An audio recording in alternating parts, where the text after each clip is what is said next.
Good morning, everyone, and welcome to today's The Mission Energy Interim Pitch. I'm really glad to say hello and a very warm welcome here from Düsseldorf today, because this is a very special occasion for us. First of all, my name is Jan, and I am responsible for the mission here at Handelsblatt Media Group. And here at Handelsblatt Media Group really means here. We are in Düsseldorf at the Handelsblatt Media Group headquarters today to host this interim pitch, and this is really a special moment for us. Because when I think back to September 2019, when we started the mission together with Futuri and with our founding partners, Bain & Company, Deutsche Bank and PreZero, we had high plans, big plans, high hopes for on-site events at all the partners here in Düsseldorf, traveling through Germany to very different on-site events. And then obviously something happened that changed the whole situation completely.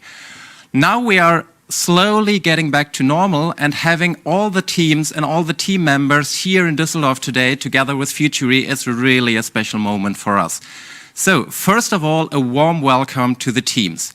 We have all 20 team members gathered together at a big conference floor here at the Handelsblatt Media Group headquarters, joining our live stream today in some kind of a public viewing event. We have all of them here in the studio today, and that is a fantastic occasion, I think, for both the teams as well as for us here at the Handelsblatt Media Group. I say also a very warm welcome to you, corporate partners and viewers from outside, because obviously we are not fully back to normal, showing that we do have a live stream we are hosting here today. We're really looking forward to having you here in Düsseldorf at another occasion soon, but I think today we have done everything we can to make the viewing experience as good as we can for you. We do have a fantastic team here in Düsseldorf and are happy to have them on board for today's live stream. With all that being said, I really do not want to take too much time away of today's agenda and program, because we have way more exciting and way more important things to come up.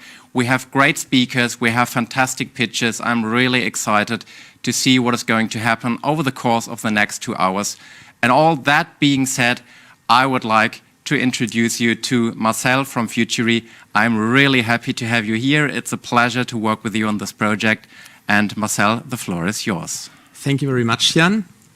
Also, I would like to welcome everybody to the interim pitch of the mission Energy Be Empowered. And I totally agree, it really feels good to be able to have such an event on site again and to not do it only remotely and have a form of event. And of course, we stick to all the COVID-19 regulations, meaning that everybody who entered today the building and also the studio was tested. So we stick to all the regulations that are required. And also I want to send out special greetings to Vanessa, who is our program manager. This is actually the first time that she cannot participate in this event, as she is currently on her well-deserved the honor to actually take over. So thank you again, Jan, for this warm welcome. And now let's start and get an overview of the agenda of today's interim pitch event. We have actually prepared several highlights for you. We are currently right in the middle of the welcome and recap. We will then have the first real highlight, which is the interview between David Bryson, the CEO of Uniper, and Charlie Müller, the managing director of Futuri, on the topic of collaborative transformation. I'm really looking forward to this format. Afterwards, we come to the real highlight of today's interim pitch event, the pitches and feedback sessions of the team.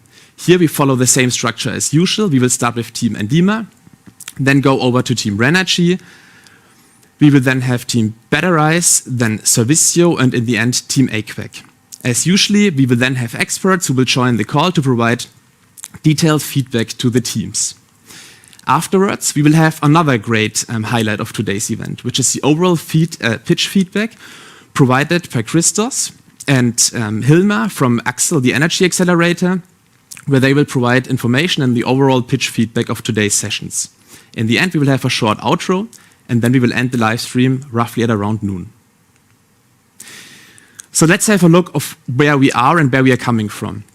For the first weeks of the program, the teams mainly focused on phase 1, that is the onboarding, market research, and customer journey. But also, they already entered phase 2, which is then focusing more on generating insights, knowledge, and concepts. And to be honest, the first weeks of the program really flew by. So looking at this time frame, actually asking myself, where did all the time go? But you will see once the team start pitching that the time was well invested into their preparation for today's event and also to work on their ideas. So it's good to have this on this timeline, but it's actually more. It's not only a timeline, it's actually teams working here on site not in Düsseldorf, but usually in Frankfurt, on their ideas. So we started with the onboarding and kickoff week in week 1 and 2. So we started with first team building sessions and also first workshops. We also had our kickoff event hosted by Vanessa or moderated by Vanessa in week 2. We then entered week 3 and 4. Here we really focused on bringing the necessary knowledge towards the teams by having different workshops, for example, in regard to agile project management, also design thinking, user research, for example, provided by our partner Bain & Company. Furthermore, we integrated further partners, for example, Founders Intelligence, to prep the teams in regard to market research, so they are very well prepared to further work on their ideas. Also, and this is something I also want to highlight, is that the team started to organize formats on their own. So this is one example, the sparring session organized by Ferdinand, where he basically introduced some basic methodologies of good breathing for the teams to prepare for events like the Interim Pitch today. So special thanks goes out to Ferdinand in regard to this. But it was not only in regard to meditation and also breathing methods, but also they challenged themselves to take different perspectives from corporate venture capital, and banks. So really nice format. The teams organized themselves. And then, and this is also one of the key aspects of our program, is the sustainability workshops provided by Jannis and also by Tobias from the Werte Stiftung, as this is one of the key aspects of the program and sustainability plays a crucial role in developing the ideas further. So, enough for the welcome and recap. I would like to now start with the interview. And here I would like to introduce Charlie Müller and David Bryson. David Bryson joins us today as COO of Uniper and Charlie Müller as the Managing Director of Futury. And I'm really looking forward to see this format because I think the topic collaborative transformation is basically describing our program and such an important thing in regard to innovation and also the way of collaborating in the future and already today. So I'm really looking forward to this interview and handing over to Charlie in the studio and to David, who will join us via live stream. All right, thank you, Marcel. Also, warm welcome from my side to the Interim Pitch, to all corporate partners, but also all viewers. And now I'm more than happy to welcome David Bryson here with me, who's remotely joining our live stream. David is the COO, so Chief Operating Officer of Uniper, one of our main premium partners for this mission, Energy Be Empowered. So David, welcome and thank you for joining us in the live stream here. Thanks, Charlie. It's very nice to be here. Sorry I can't be there in person. That's totally fine in times like these. So David, as we just heard from Marcel, we are almost halfway through the program. Our teams are working hard. They left the first working phase where it's more about ideation and now entering the second phase where it's about business modeling, prototyping. So to put it in a nutshell, to get more concrete with their solutions. So actually they're working hard on their part of the energy transition. Can you tell us how far are we in Germany in general with the energy transition as a country, as an industry? Yeah, I mean, I can give you my opinion. I actually think we're at a turning point, to be fair. I wouldn't say it's been a perfect storm, but if you look at COVID and what's happened from a COVID perspective to change people's perspectives, if you look at climate change, I mean, the terrible situation that we've seen in Germany these last weeks, and I think our hearts and minds should go out to all those people who've been affected, their families and friends.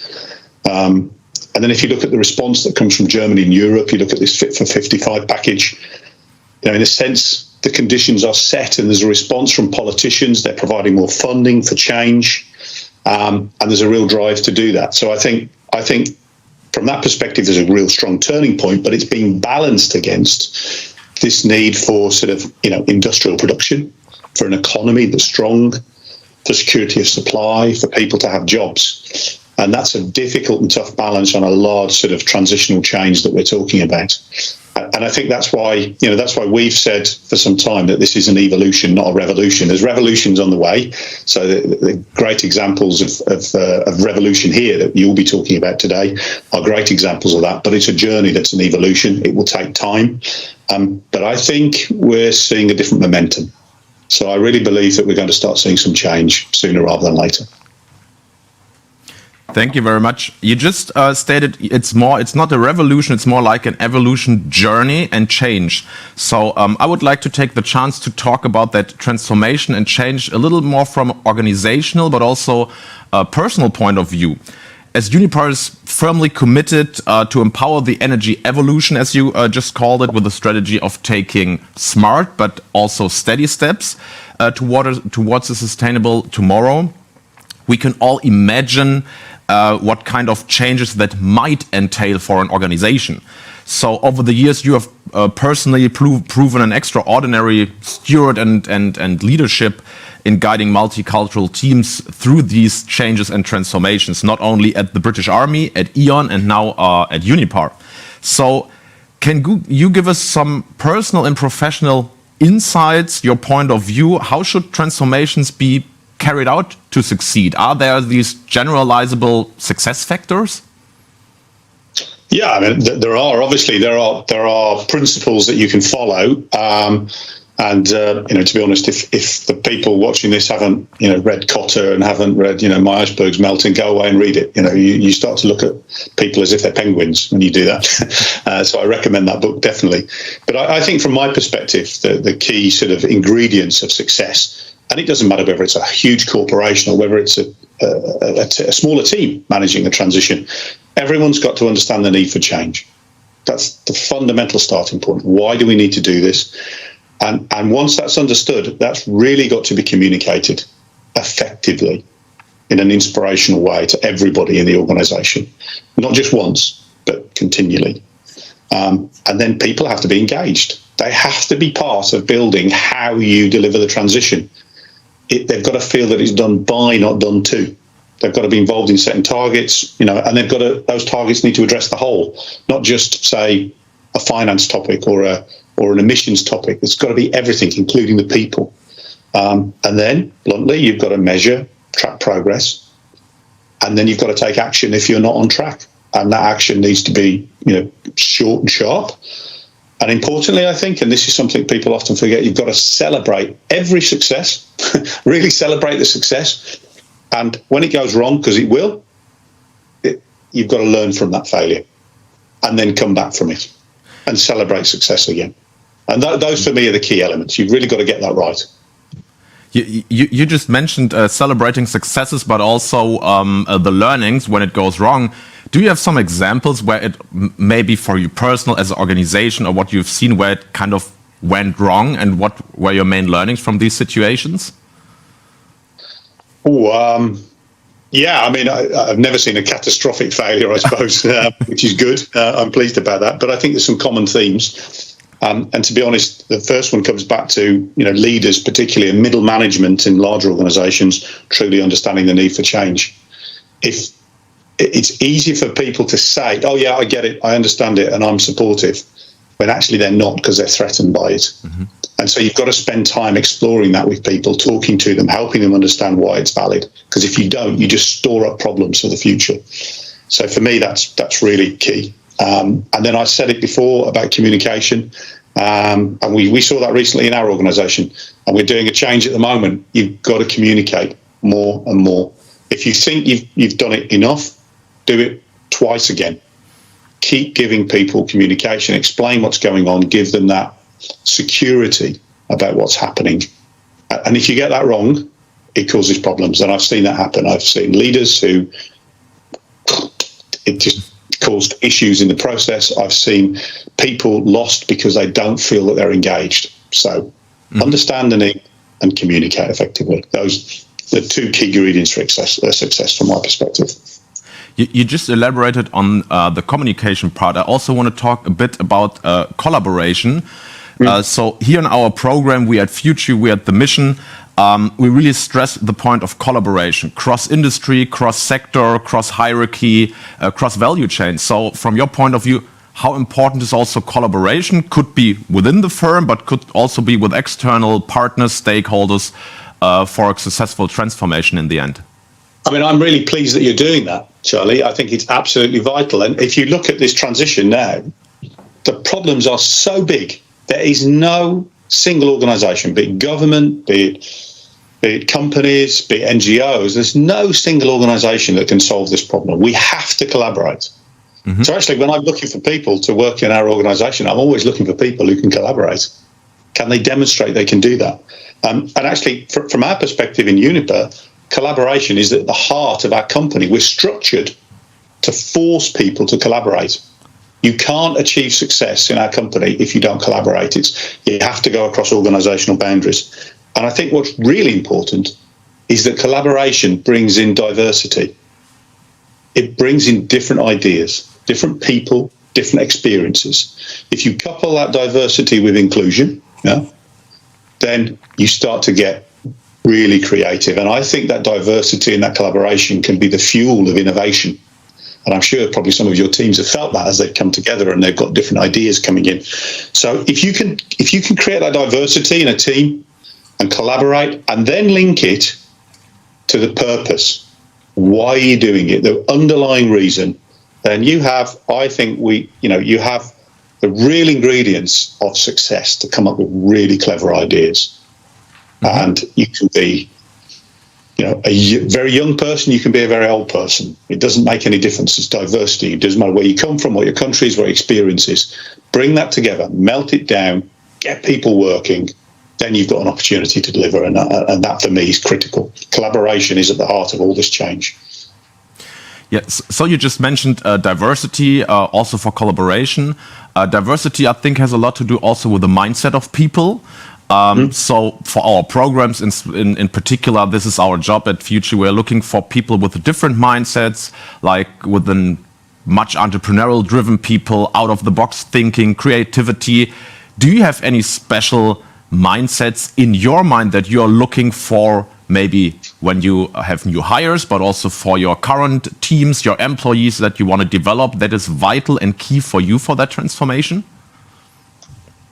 Yeah, it's going to sound like a boring answer, Charlie, because I think what I look for is out of the box thinking, entrepreneurial spirit, and I look for people that are going to work really well in a team, which is what you just said. But I think in a bigger organisation, in a corporation, then it becomes more challenging because you have to create the conditions for people to think outside the box. They have to feel safe and secure that saying something that's different is going to be okay. If you want an entrepreneurial spirit, people need to feel ownership. Yeah. So they've got to feel that they own what they're doing and it's theirs. And you have to, in a larger corporation, that can be a challenge to achieve. And I think, team spirit, I thought it was really interesting seeing some of your slides earlier, the fact that you did team development at the start of this journey. You've got to invest time in people, in teams and individuals, and help them grow and work together. And that, I think, is what is the key for success. That's what I look for, people that can fit into that environment. And we have, people joining all our teams, but particularly our innovation team, where we really look for that sort of that character, that ability to do that. Thank you. Yeah, we just, so you as a manager, as a leader, we all can, I think, see and hear that you're quite an inspiring personality also. Do you have kind of any, let's call it tips and tricks, how to inspire and convince people? Because when you need them for the transformation, you need to form teams, you said, to convince people to understand the common goal, the common vision. How do you convince people, teams, and the whole organization? I think you can only inspire people if you believe in something.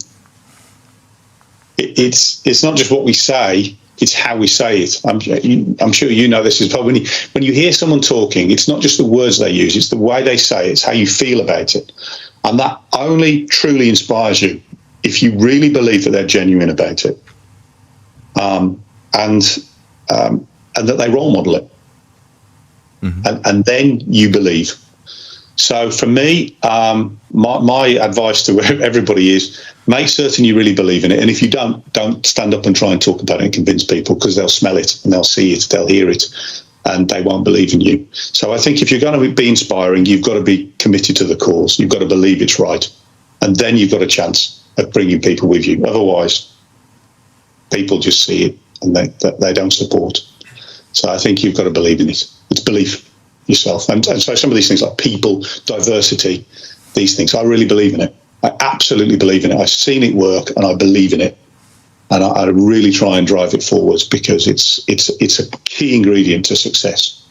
Organisations like ours buy big bits of metal, but so do our competitors. What makes a difference is that people that work with those bits of metal and deliver the outcomes for customers, that's where the innovation comes, in my view.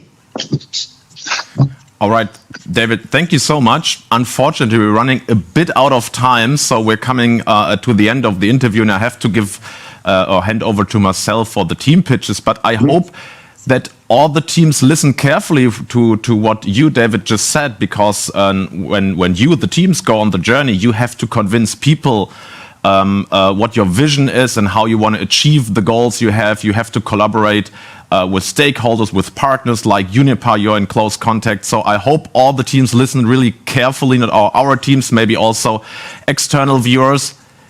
David, thank you so much for joining us here, for giving these insights, your personal experiences on transformation, but also on collaboration and what you just said, communication, and in the end, I would call it also a belief. No, thank you very much. And I wish everybody the best of luck. We really need these innovative ideas. We really need the people that are involved in this doing it. That's why we're supporting it. So I'm delighted that it's happening, and I wish everybody success. All right. Thank you so much. And also, again, thanks to Uniper for joining the program, giving the opportunity also to the teams. And now when I'm coming back to the teams, that's why I'm handing over to Marcel again, who's guiding us through the next agenda points for today for the team pitches. Thank you very much, Charlie. And also a special thanks goes out to David. I really want to pick up one of your key aspects or one of your key messages. I think the belief is crucial. And to be committed into this belief and towards this belief, even though there might be obstacles sometimes. So really good advice and also to hear from your experiences and your opinions. So thank you very much. Really inspiring interview, David and Charlie. David and Charlie. So let's start with the actual key aspect of today's interims pitch, which are the pitches of the teams. So you can see here the pictures and an overview of the teams, but all these faces should be familiar to you by now. So let me give you an overview. We will have 5 pitches today. As already introduced, we start with Team Endeema, then Team Raenergy, then Team Batterize. We will then hand over to Team Servicio, and in the end there will be Team Aquack. As usual, there will be a 10 minutes pitching time of the teams, and then we will have a 5 minutes time slot for feedback. What is new in this format is that we do not only have experts to provide feedback, but also we want to invite everyone who joins us today via the stream to provide interactive feedback. And here we have prepared different Mentimeter polls. One is to evaluate the pitch performance of the teams, and the other one is rather focused on qualitative feedback, where you then leave comments and further hints and advice for the teams. But this will not be moderated in this event, but we will then share it with the teams after the interim pitch event. So let's start with the first team, Team Endeema. And I would like to welcome Team Endeema and hand over the presentation to Joelle and Lucy. Thank you for joining us today. Thank you very much. So, good morning, everybody. We are Team Endeema. Thank you very much to everyone that's hosting us. Endeema works on B2B software that matches renewable energy with energy demand. Let us consider the challenges that European companies are facing in terms of energy. Two statements that we'd consider from a perspective of an energy-intensive manufacturer, let us say in Germany, might be that first, as shown on the left-hand side, the high energy costs in Germany, as well as the increasing ambition to have more stringent greenhouse gas emissions, are posing a challenge for firms to adapt in time. Second, as shown on the right-hand side, many firms that specialize in their energy-intensive production are not large enough to have their own energy departments that will be developing in-house digital solutions. So a statement might be that we need smart solutions that link production plans with forecast energy prices as well as renewable supply.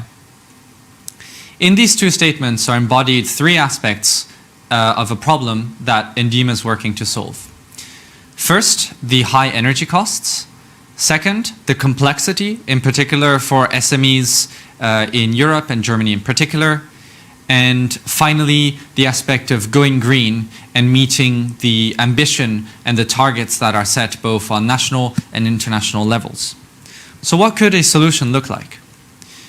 Endeema is working on a web platform and a data dashboard where businesses are able to combine and link their production plans with a machine learning-based net energy supply and price forecast in order to meet three objectives. The first is to save money by reducing the expenditures on kilowatt hours and other energy-related costs, which would be by avoiding the peaks through load shifting and thereby reducing the energy cost. The second is to save time, and this is especially important for SMEs because the web platform would aid in the optimization in a relatively seamless manner of the production plans with up-to-date energy forecasts. And the last aspect is to help them to save on greenhouse gas emissions by reducing the share of the energy consumption that is supplied from fossil fuel-based sources and by better matching the renewables capacity in Germany and beyond. The market opportunity we've identified, starting with approximately 3.5 million German companies, is a step-by-step approach where we first took a minimum overall as well as a minimum peak energy usage in kilowatt hours. Second, we looked at the share of electricity costs as a gross value added and how this translates to subsidies or tax breaks. The third is the distribution of the energy. And then finally, whether the aspect of production can exhibit some load shifting and whether it forms part of the addressable market. Through this process, we've identified a couple different potential industries. The six shown on the right are the industries that consume 70% of electricity consumption from Germany's manufacturing sector. And the three in bold in particular, that is paper, steel, and aluminium, are the three target customers that we are currently focusing on. In terms of market validation, we've gathered evidence by talking to potential customers and by reaching out to a variety of companies of different sizes. We've reached out to 50 steel manufacturers as well as 25 small to medium-sized enterprises in energy-intensive sectors other than steel. And we have also spoken to 5 B2B energy competitors operating in Europe or North America. And among the potential customers that we've spoken to, at least 10 expressed an interest in working with our solution or helping us to test our prototypes as we move forward. The timing is also crucial. We're at a time in history where both sustainability in general and grid flexibility in particular are receiving increased attention. And there are a variety of different targets, both on national and international levels, that create new opportunities as well as challenges for companies. First, we may identify that as the share of renewable energy in the energy mix increases, particularly from solar energy and wind energy, the challenge of intermittency is going to increase because sometimes the sun doesn't shine and the wind doesn't blow. This is particularly the case as the share of renewable energy is expected to meet targets beyond 40% going forward in Germany. And then greenhouse gas emissions regulations will also be expected to increase the expense for carbon credits as well as other energy-related costs. At this point, I'd like to pass over to my colleague Lucy to talk about the prototype and the next steps. Thanks a lot. Also, hi from my side. Thanks for the Handelsblatt for hosting us. So, as Joel mentioned, we aim to build a web platform based on machine learning forecasts. So, this is a visual representation of our prototype thus far. So, on the left-hand side, you can see the different processes that a company could see. So, for a steel company, these could include smelting, purifying, and rolling. And during the different times of the day and the specific weekdays. On the right-hand side, you can see the renewables capacity and the energy demand based on a graph. And if a company decides to increase the renewables capacity, it is then able to change and will be taken back to the company profile where it can adjust the different processes. So what data do we need for this? We identified 3 main data points for this. So first of all, we required the demand history. We also required the price history and weather data. All of these 3 factors are available online. So our process to selecting our machine learning model, it would obviously be based on a time series analysis, and our forecast would be in 50-minute intervals. So right now we're collecting our training data, which as mentioned, is publicly available. We would then move to our algorithm. So for the next few weeks, we will focus on this.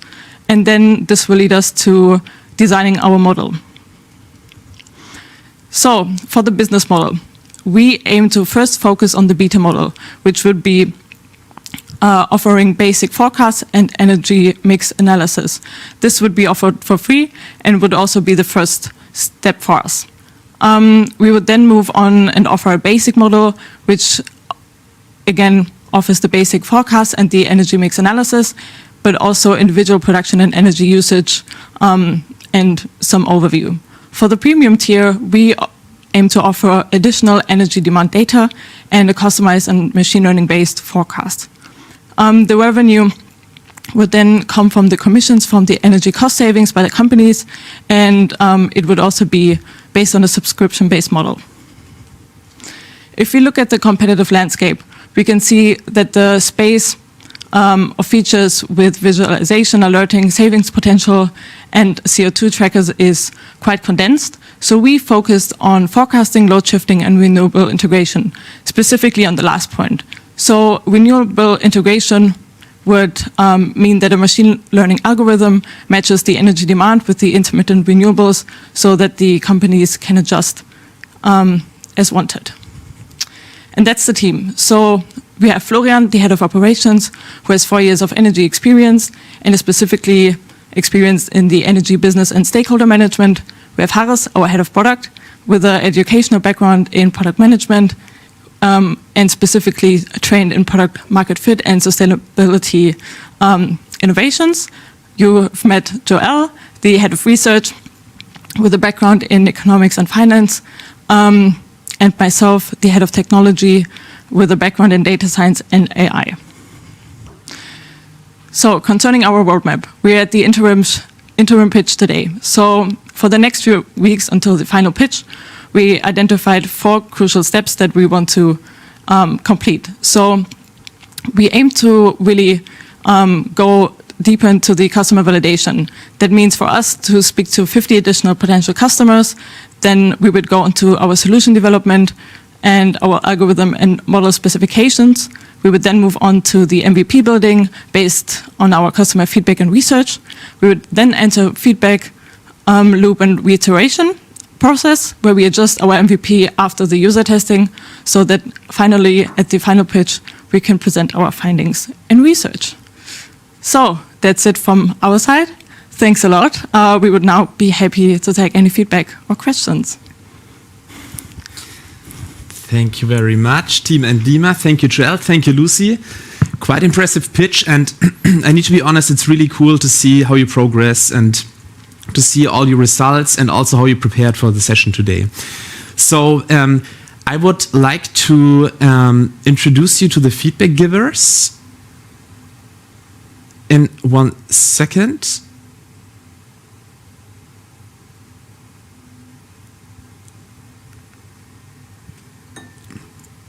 Sorry, I think we have some technical... Sorry, we are facing some technical issues, but we will be there in 2 seconds. So, as introduced, we will have 2 different formats of feedback today. So one is actually including the audience today, and second is to have our expert round again. So here we will share the Mentimeter link and also the QR code in a second that you can actually access it. So here we are perfectly. So please scan the code. If you do not have your phone available, then you can use 15992954. Also, we will share this in the comment section of the live stream. So please provide your feedback. And I would like to now hand over to Alexander from Techem, who is Head of Strategic Business Development, and also to Arne, Director Innovation from Uniper, to provide the feedback towards the team. Hi, Lucy. Hi, Joel. Thanks for hosting me. It was a great presentation, and you are onto a really interesting topic. We heard it in the first words that David said. We need to do things together. We need to coordinate across sectors. We need to coordinate across companies. And this reducing CO2 emission is a key challenge that we're facing in this generation. So I think you picked your topic really, really well. And having a solution at hand to coordinate across sectors, I find really, really smart. When you do take more interviews, when you talk to customers, I encourage you to look at the exact consumption pattern that they have. Because what I didn't get from your presentation yet was how their profile is. The first 3 you said were paper, steel, and aluminum. I would presume that they have their energy consumption pretty flat because they need to heat their ovens at any times, because presumably it doesn't make sense to switch them off at night. But this is something that you would need to understand a little better. And also, I encourage you to look at the next companies following up with business models and production sites that might be able in a position to switch things off when energy is not available.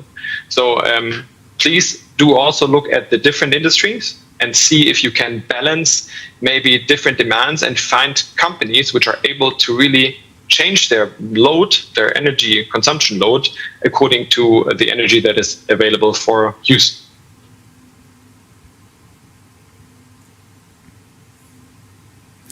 Thank you very much. So let's give the stage to Arne to provide your feedback. Yeah, thank you very much. Also, very happy to be part of this session today. First of all, big thank you to Joel and Lucy and also the team behind. It was a very inspiring pitch, and I can also echo what Alexander said. It's a very relevant topic you're capturing here. Intermittency in the energy system is only increasing. We need more flexibility, and I think demand-side management, industrial flexibility is something which can really help the energy transition. So therefore, I think we are all looking forward to the solution and to the next step. Looking at your roadmap, I think you're capturing exactly the right topics. Talk to the customer, also echoing what Alexander said. It's really important to really go into the depth with the customer together, to understand his load profile, to understand the flexibility also behind the load profile, and also to explain them the value behind. Because usually plant managers are always very skeptical. You know, if you want to touch the machine, they're very afraid. Please don't touch it. So therefore, I think education, information, communication around the benefit of doing so is very important. And also talk to them about what they do today, because, you know, there's very, very high energy consumers, and I think they're also spinning their heads around providing flexibility to the system and saving cost already for many years. They're participating in the ancillary service market. So I think therefore also something to understand where's the extra value you can bring.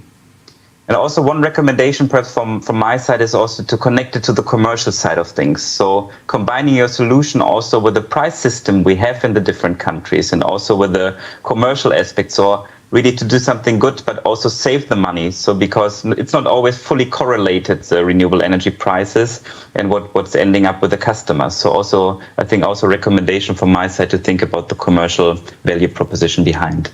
But most important, keep the spirit. Very happy to see already what you have achieved, and then very looking forward to the next step and also to support you wherever we can. Thank you.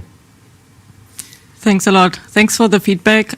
We will definitely take this into consideration when entering our roadmap until the final pitch and when creating our first MVP. Thanks a lot, guys. Looking forward to this. Thank you. Thank you very much again to Team Endeema and to your great performance today. Thank you to Joel and thank you to Lucy. So we have seen, and this is actually the first time that we try this format. So we asked you to rate the pitch performance of the team. And we divided into the design of the pitch deck, the storyline of the presentation, and the speaker's performance, so Joel and Lucy. And as you can see, it's a good average of 4, I would say, so great performance. The best was rated the pitch deck, and I think this is really close to each other, so it's absolutely fine. But the last thing, or the speaker's performance, this is maybe you have some last fine-tuning where you can improve, but an overall great pitch performance, 4 out of 5. Thank you very much.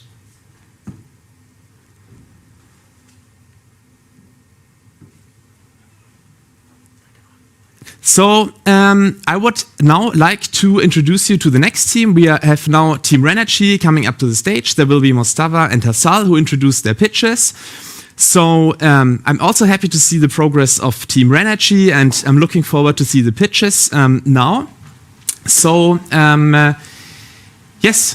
let's see also how then afterwards the audience will evaluate your pitch and also the experts. And I would like to welcome Hassal and Mostafa to the stage. Perfect, thank you. So I'm handing over to you.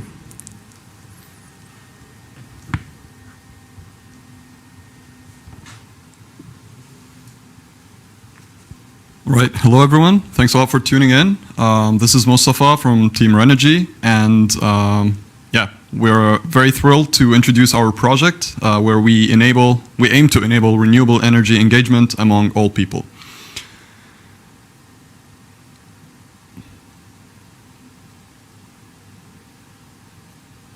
So, people nowadays talk a lot about how we should start tackling climate change, and one of these aspects is how we should switch our behavior from using traditional energy sources to renewable energy sources.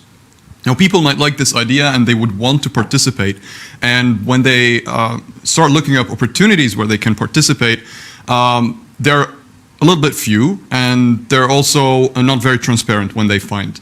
And they don't also show them the impact that they're doing, the sustainable impact that they're doing, and the impactful contribution and the effects that it has. And research actually showed that people contributing in the renewable energy sector actually care a lot about transparency. So here's the problem. The public is being left out from actively engaging and participating in renewable energy production. This is due, like I said, to the lack of participation opportunities, and the lack of transparency in these opportunities and the few opportunities that are there, and the lack of visualizing the real impact that they're doing. And that's where we come in. We aim to engage people with renewable energy projects through a facilitated and a simplified matchmaking process that is 100% automized and digitized. We also aim to engage them in every step and keep them in the loop in the project planning process, and provide them with real-time visualization of the project progress and the CO2 offsetting performance that they're doing, as well as, of course, the profits that they're making. Now, let's actually have a look on how the customer journey would look like. So, we aim to get people together in the form of crowd lending, and then find projects and scout for projects through a project selection protocol that we will be implementing to ensure profitability, reliability, and transparency. And then when we collect them, money required for the funding, we go ahead and fund this project and deal with or partner with a project developer so that they can do the implementation. And the project developers are going to be local so that they actually know the regulations in the area, and they know because they probably did other projects in the area as well. So let's actually have a quick look on how the project could look like. So not project, the platform could look like. So as you can see here, if someone is interested in actually making a contribution in renewable energy production, they can go to our platform and they will be welcomed with several projects that they can contribute in. So as you can see here, there are 3, and they can see also the progress, the current funding progress, the location, and they can also learn more about more details about the project, and they can choose to support. So let's actually see what happens when they click on support. Let's see mention Fibonacci as an example. So they get to see more information about the project. Again, part of our transparency mission. They get to see the latest project updates, the latest statistics, and also the funding progress as well. And they can also share the project with other people. They can donate, so they can actually give away money. And research also showed that there are a lot of people willing to do that. And they could lend without profits. And they could also lend with profits. However, this entails some risk and also longer periods of time to get the money back and also to get the interest rates. And customers could also view their overall contribution progress and their current contributions in a list, and they can have an overview of all of the impactful financial contributions that they're doing. And they could also see projects near them so that they can accelerate the change to renewable energy sources in their local areas and in their neighborhoods.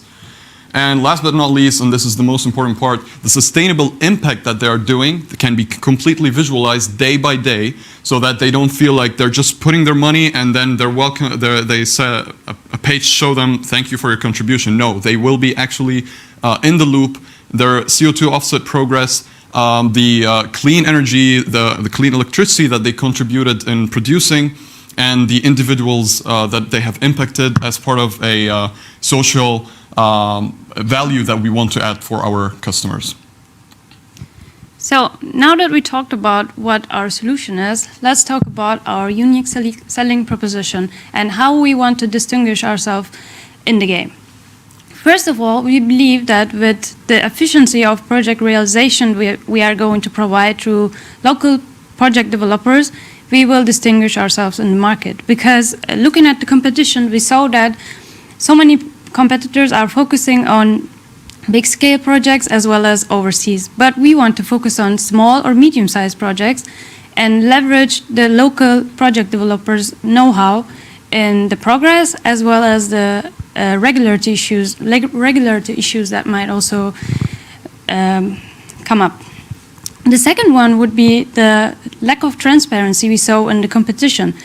Since there is not a good visualization or any type of real-time updates in the project, we would like to provide our customers a high level of transparency by involving them in each part of the project.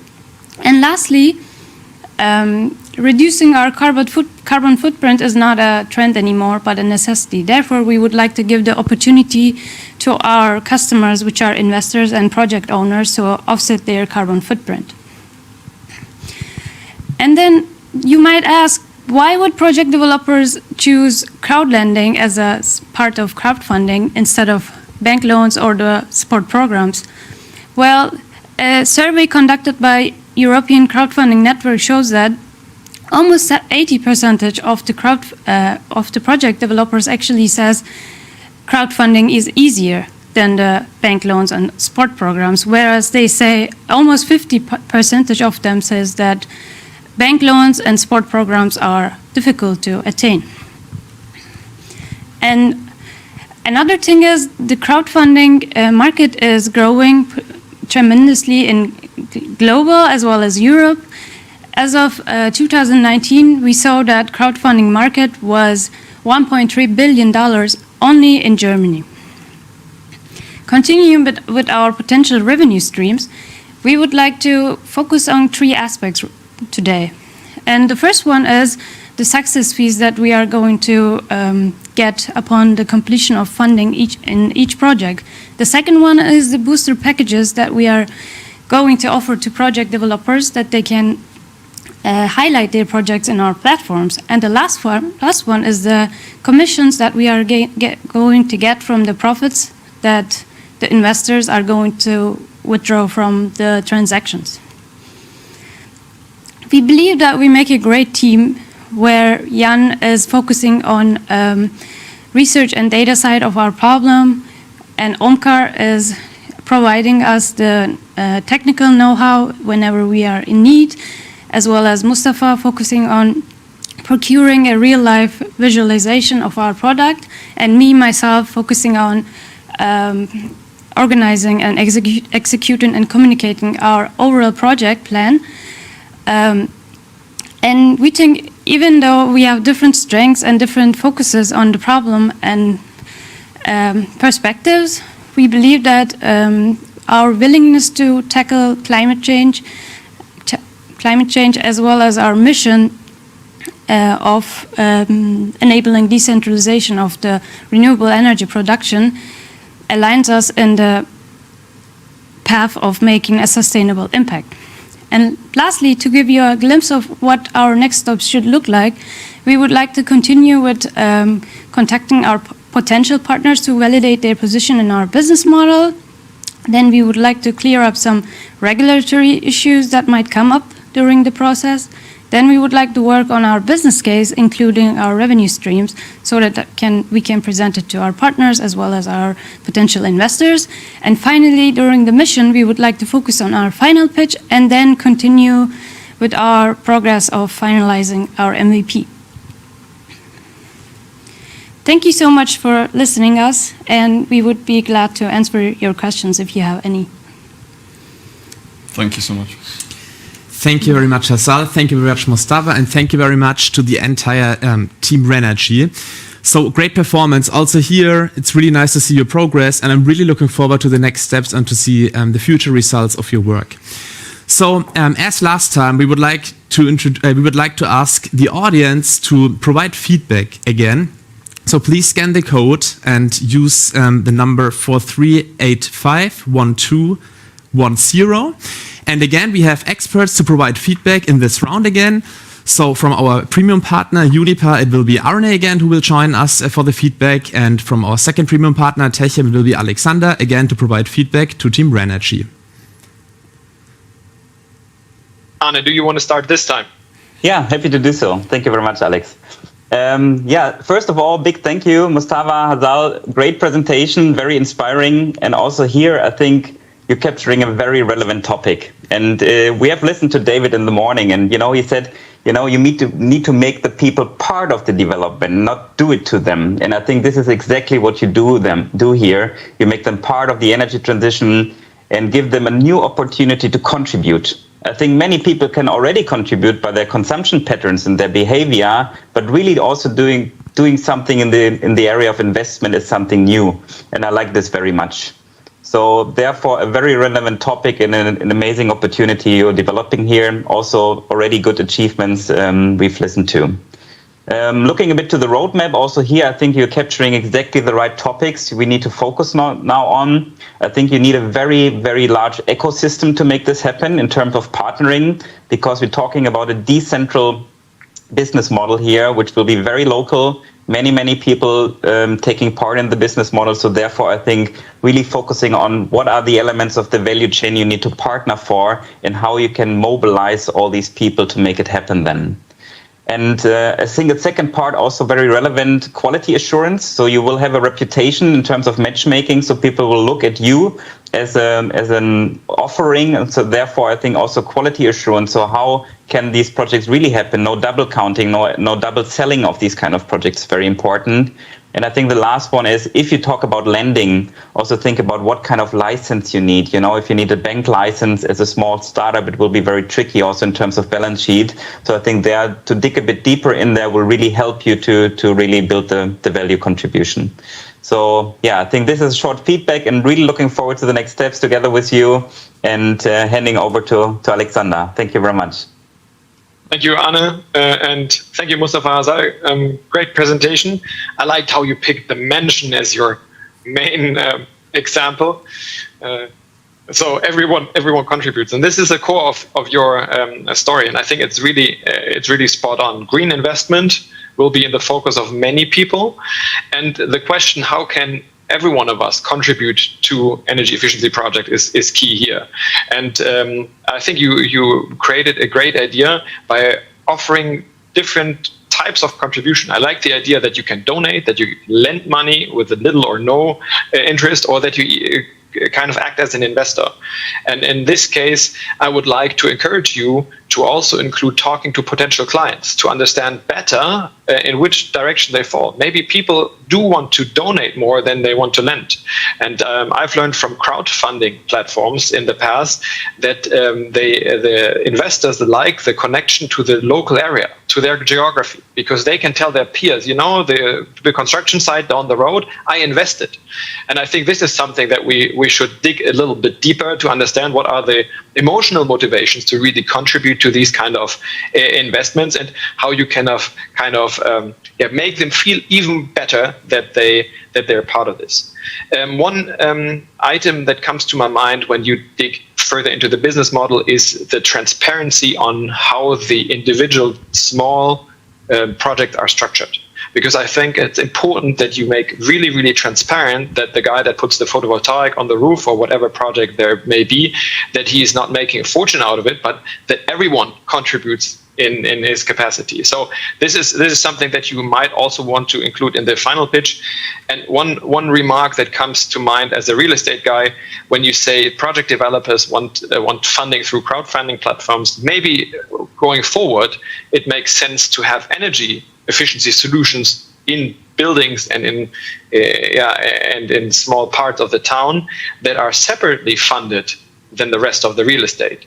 So if you think this further, if maybe you have there's a way to kind of bundle energy efficiency solutions and have them as a standalone financed product that other people finance than the standard banks.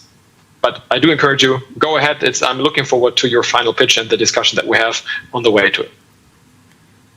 Thanks a lot, Alexander and Anne, for all the feedback. It's all valuable feedback that we will be actually incorporating, definitely. And a few points about the points that were made. So the quality assurance, as mentioned, we actually are working on a project selection protocol that would actually ensure and touch on this point. We're also in talks with legal entities to actually clarify all the uncertainties, as mentioned also in the next steps. And also, we tried to touch on this point about investors actually like pointing there, and yeah, I actually invested there through the Projects Near Me feature, and that's what we plan to do, to actually touch on local communities and get them together on a certain goal, which is making the change, the sustainable change towards green energy and renewable energy through green investments. So, yeah. Well, thanks a lot for all the feedback. Good luck to you guys. Thank you. Thank you. Perfect. Thank you very much, Team Raenergy. Thank you very much, Arne. Thank you very much, Alexander. And as Team Raenergy actually addresses the crowd, so we would like to see also how the crowd and the audience actually evaluated your feedback. So let's jump into Mentimeter and see your results on your pitch performance today. I think so far it worked out quite fine. So with an overall score of 3.8, it's also quite a nice performance. There's still some room to improve. But again, it's really nice to see that the audience really liked the pitch deck. And the thing where we could work a little bit more is the speaker's performance. But also here, we asked the audience to provide qualitative feedback. So maybe there are some hints also within the comments that you can use to improve and to further work on your pitch for the final pitch event. So we are stressing our schedule a little bit. So we will skip the break for today, and we'll continue with the team pitches. So let's jump to the next pitch, and next up will be Team Batterize.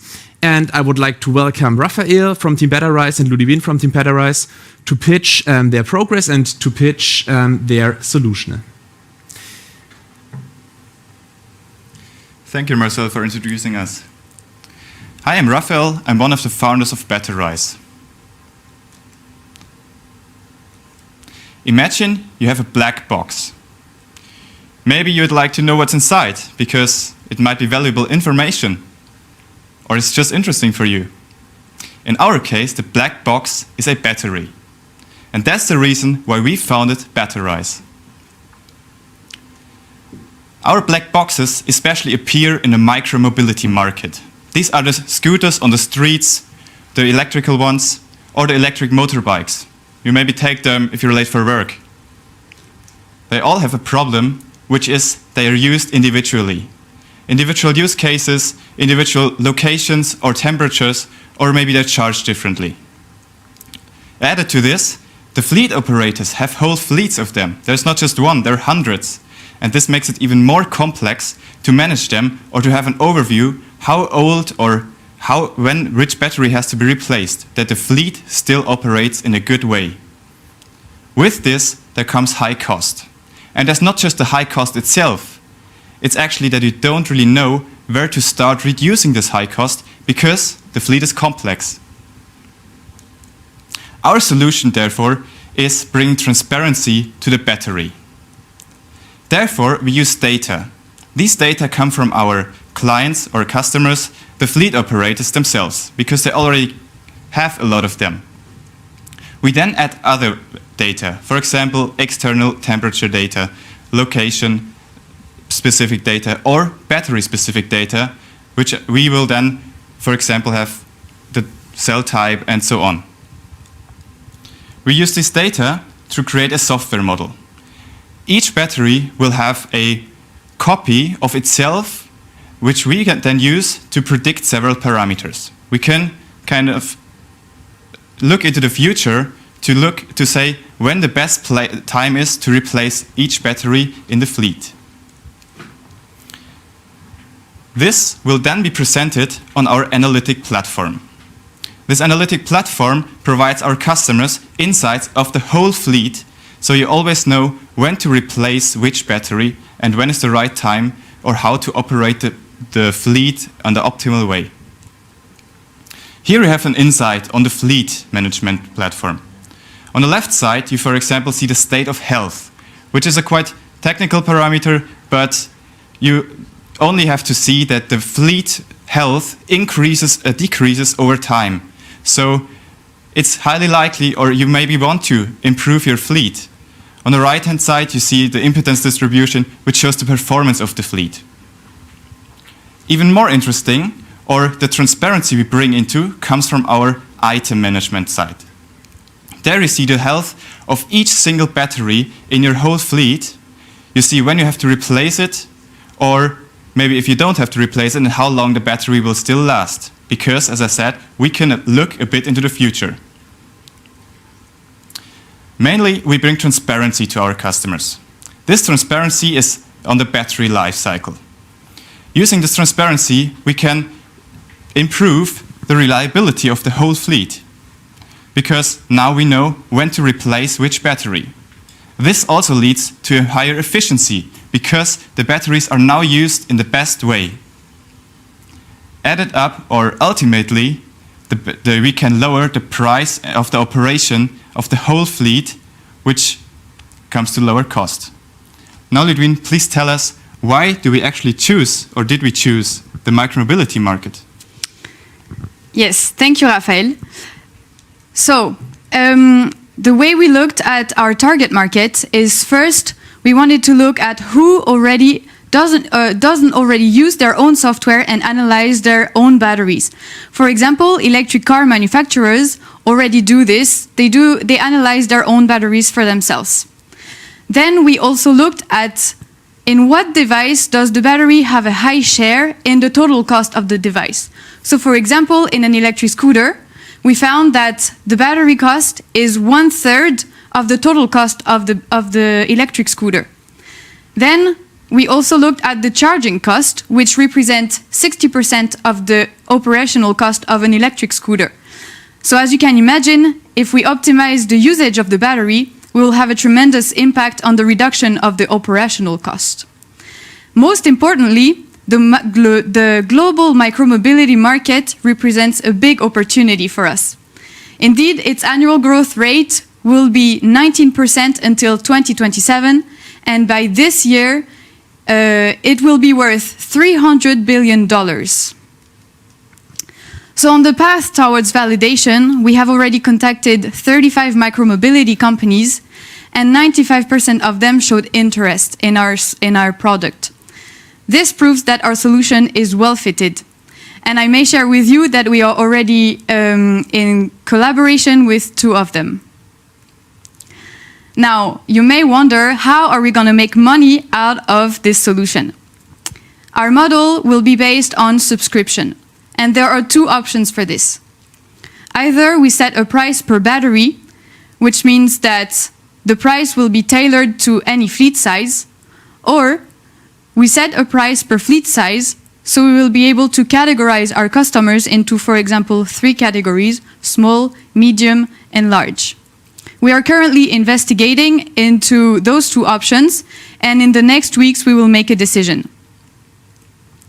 Now let me guide you through our roadmap. First, as I mentioned just earlier, we have already established contact with several micromobility companies. We have also received a set of data from one of our partners, and we will analyze this data in order to create a structure for our model. Once we have this model, we will be able to show our customer that our solution is working. From this, we will enlarge our database, also our customer database, in order to create a working prototype, and we will show that prototype to all our customers to show that this solution is working again. And so once we have all these steps checked, by the end of 2021, we will apply our go-to-market strategy. So who is the team behind this solution? We are diverse and we complete each other. First, meet Tahir, our product manager. Then Rafael, right here, takes care of the technology and the strategy. Then Isabella will develop our business. Jules will take care of technology development. And myself, as a product manager, will take care of running all the processes.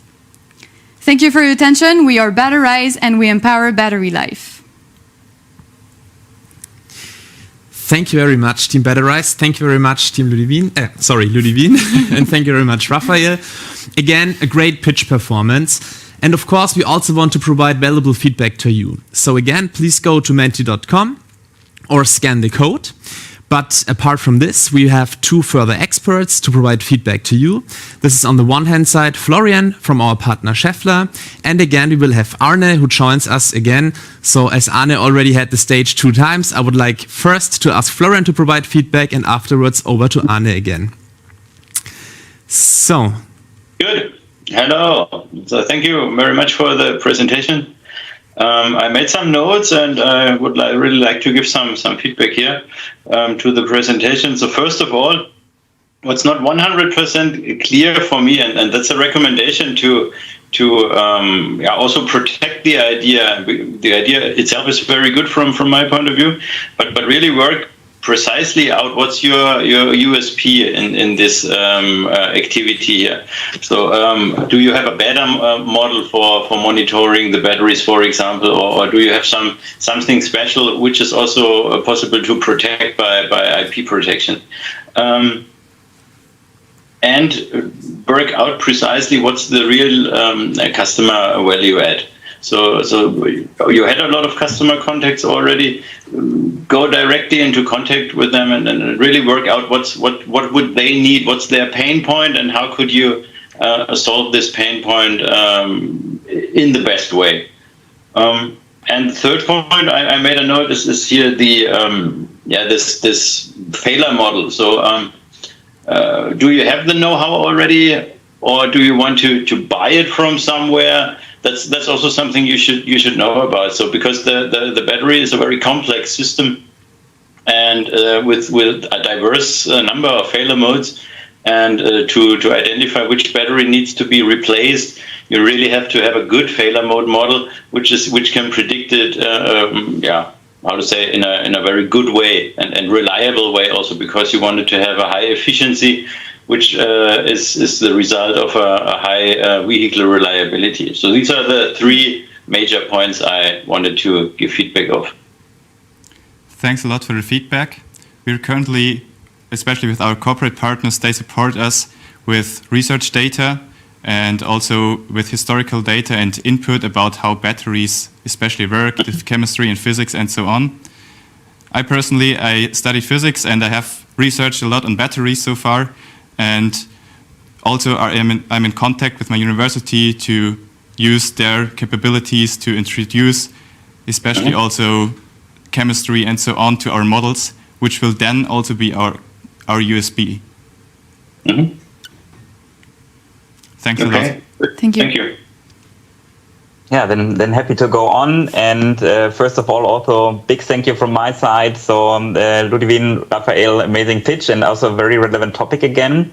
I think some years ago, batteries were quite exotic and only be part in our life in the mobile phones. And now they're really hitting mobility and the energy system since a couple of years. So it will really be a very important element of the energy transition in mobility, but also in energy. And also, I think exactly what you have discussed. So having a good overview about, hey, how is the health of my battery currently working? Can I hand it over to a second life, perhaps, to also earn some money? So all these aspects are super relevant. And what I also like is the customer orientation you brought today. So I think reaching out to everyone and also the feedback you got. So that is a relevant topic. And I think now you really need to go to dig deep into the customer discussions and understand the value proposition you can bring.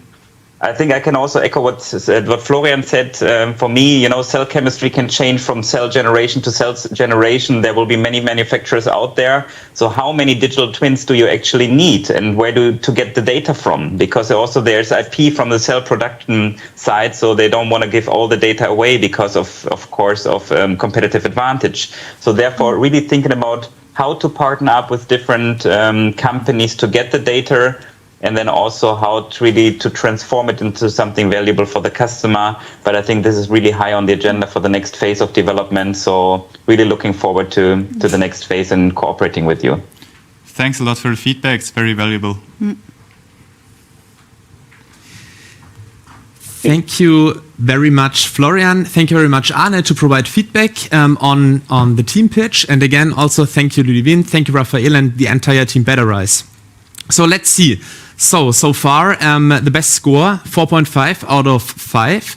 The crowd, especially, there's actually no distinguishing part. So it's 4.5, it's 4.5, it's 4.4. So great performance. I think only minor challenges that you might have to adjust. But all in all, great performance. Thank you very much. And looking forward to the next steps. We will now have our next and our fourth pitch. This will be Team Servicio now. We will have Ryan and Ferdinand entering the stage, and I'm looking forward also to see their progress. Also, the team went through quite an interesting journey in regard to their idea and ideated. So I would like to hand over now to Ferdinand and Ryan for your pitch. Yeah, thank you, Marcel, for handing over to us, and glad to be here on site at the Handelsblatt, finally around people again. And we are Team Servicio. I'm Ferdinand. Next to me is standing Ryan, and we are Servicio, and we want to help service workers to serve the customer in a faster, smoother, and more cost-efficient way. But first, I should introduce you Joseph. Joseph owns a small craftsman company. He has about 10 employees, and he's addressing the heating system market with his services. But the heating system market is very complex, especially on the customer side, because the customers are not really expert in their fields. So when a customer is calling Joseph, they try to explain what issues he is facing right now on site at home, but Joseph is not really understanding what's going on. And that's one of the main problems, the lack of information on site. When Joseph is arriving then on the customer side, then he faces the problem in real time, and then he can really analyze what's happening. And then he noticed, the customer gave me the wrong information, and therefore I have to go back, bring the right tools with me, and then I can start working. Or another case, for example, is Joseph wants to access a different room, and householder cannot give him the access. And here the same situation, Joseph has to go away again and come back at a later point. And this is actually happening in 25% of all cases. A lot of money, a lot of energy, and a lot of CO2 emissions are due to these multiple trips, which could be saved. And it all goes back to one problem, that there's no information inside. And this problem leads to the next problem, that he's not able to estimate how much time he needs for its customer. And therefore, he's also not able to, he's leaving a lot of money on the street because he cannot calculate the time using better. For example, he's on a typical workday, he has about, 8 customers and planning for each 1 hour. But the customer in the Mannheimer Straße just needs 10 minutes. The customer in the Karlsruhe Straße just needs 20 minutes. So he has time left and he cannot reschedule this. But if you would know how much time he would have left or what he would expect on site, then he could calculate it better and work more efficiently and work for more customers. And that's how we come up with our solution. We want to provide a service as a software as a service that connect the service force with the customer on site by providing all the necessary information for a smooth experience.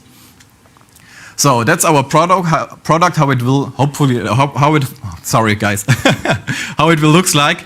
And one of the features we want to provide is the video analysis, where you're able to record the video and submit it to the technician, and he can get a third insight out of it and can provide you a better service.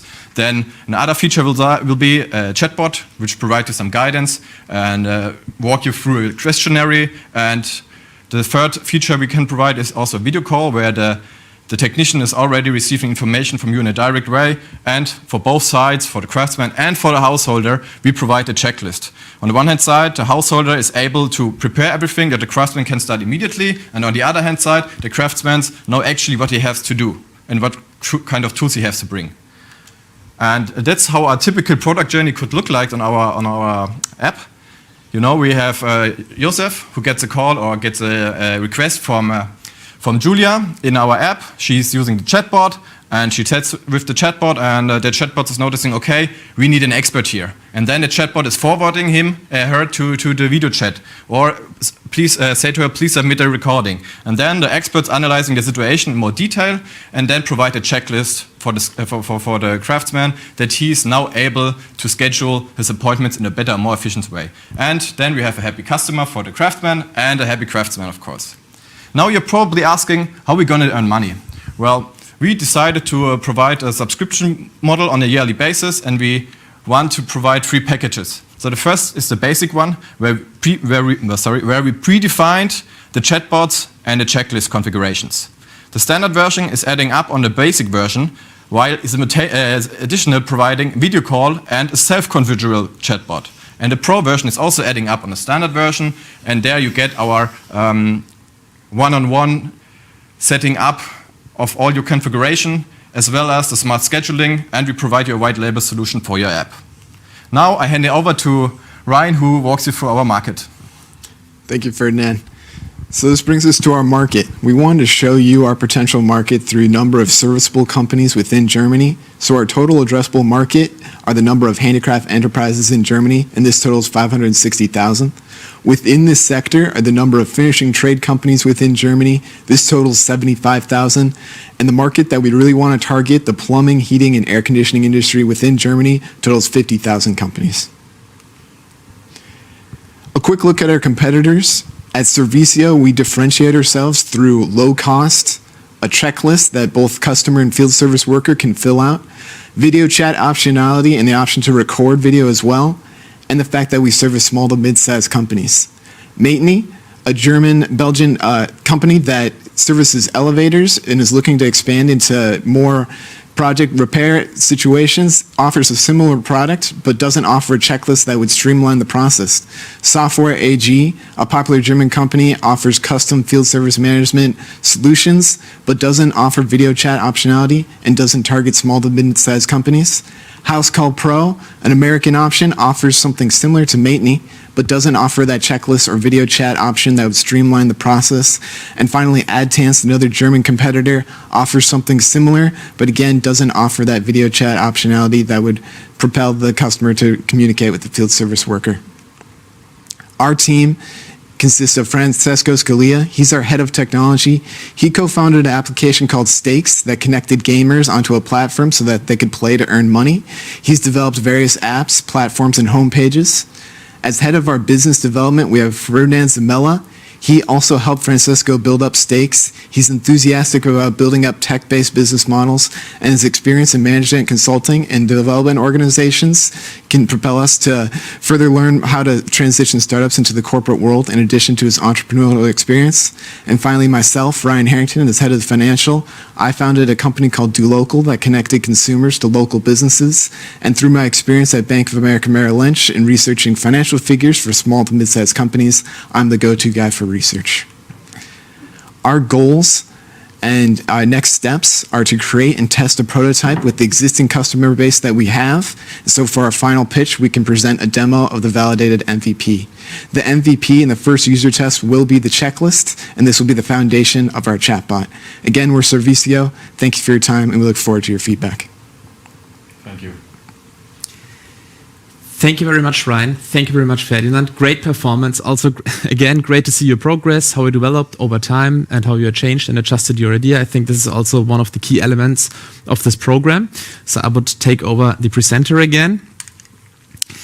And again, as for all the teams, we would like to provide feedback to you as a team. So again, we would like to encourage the crowd to go to menti.com or to scan the code. And here, for the expert feedback, we will again have Alexander from Techem to provide feedback to Team Servicio. And we will have Maria Lisa from Siemens, again, to provide feedback to you. So I'm looking forward to the experts' opinions of today's pitch and on your idea. Thank you. You go ahead. I already had airtime. You are. Yeah, thank you so much. So guys, at first, congratulations for a good pitch, and I'm quite happy personally to see you all on stage now, because I know the journey till today was quite interesting, having ups and downs, but to be honest, that's so normal, and it's so good that you are still acting as a team, and I think that makes you even stronger. So please continue in that spirit. On the other hand side, what we saw here is around efficiency, and efficiency is super important when it comes to digitalization. So I think in general, what you are facing here is quite interesting and important. I liked also that you focus on a clear use case that makes it always a little bit easier, because if you have a use case that is also like where it is possible to bring that to life in a short time frame, then you can convince people around you, business partners and investors, to go on that journey with you. But this leads me also to another point. Please think a little bit bigger. I tell you that always when we are discussing in our working slots. So the vision is a little bit missing for me still. So I understand the case, but I'm always asking myself, how many customers will be attracted from that? What are the big players in the market doing on their own? Please take that into your competitor analysis as well, and then try to create a vision that really made an impact outside of this one use case. So this is my advice, really. Go back to what you have, what is quite good, and then try to rethink a little bit what can happen then after that. And I'm really happy to be part of that journey still, and will try to support you, of course, with that. Thank you.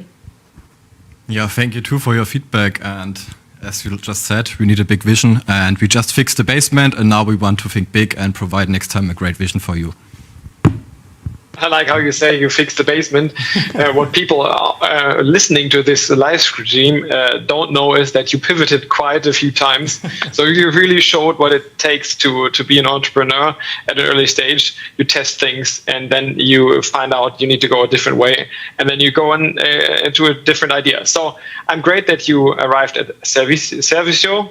I like the name better than your initial one, and having listened to what you just presented, a couple of things come to my mind. First, the initial idea, as we discussed it, was that the pain point lies with the customer who waits for a craftsman. And from everyone's experience, probably, we hate indication that a craftsman or anyone who needs to visit our home will arrive between 8 a.m. and 6 p.m. And the reason for this opacity or the inaccurate prediction when people will arrive at site is they don't know what they expect in each of the stops. And different to parcel services that know we just drop off a parcel, the craftsman does not know what is happening. So in this respect, it's a great approach to learn about the site, the task at site before they actually leave their company. And it's kind of an agreement between all the customers, because if all customers display diligence in explaining what the actual problem is and how the situation at site looks, every customer knows that the craftsman will be in a better position to precisely plan their trip, plan their work, and then be on time.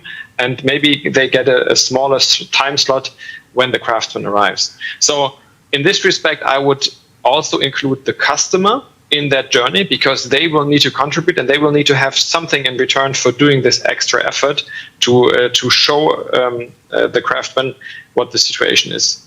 The second thing that comes to my mind is addressing the craftsman as a client. I find quite challenging, because from experience, if these are individual companies, they are not as far in the digitalization process as the bigger companies. So I'm with Maria Lisa to look at the bigger use cases and try to find alliances with companies which are across Germany or across Europe, experience this hassle every time they send out people. And then one final remark: when you walked through the USPs, you indicated that the checklist is one of the big differentiators. I believe this is not enough. I think we need to look at it a little bit closer, what the real differentiator is. It could be the extra benefit for the client. It could be time saving or process efficiency on the craftsman, or, and this is maybe something to look at in the next couple of days and weeks, maybe it is possible to incorporate something into the craftsman's way of working on site and giving him the opportunity to upsell. And Maria Lisa, you said you need to think big. Maybe one element of thinking big could be that we rethink how these craftsmen or servicemen go into these houses today. They have a clear instruction. They try to find out if this is really the case at site, and then they find a different situation. They need to go back and then they restart again. If we were in a position A, to know what's exactly the situation on site, and B, if we were in a situation where the craftsman on site with some technology can upgrade the instruction as and when he is there, he would be able to make more turnover, render a better service, and save the back and forth for additional visits. So maybe this is something to consider. And I'm looking forward to our future discussions the next days, and let's see if we can revolutionize the way craftsmen schedule their meetings with us. Yeah, I see we have to set up a meeting just afterwards, after the event, and brainstorm together again. And thank you for your feedback, of course. We're at your side and happy to support.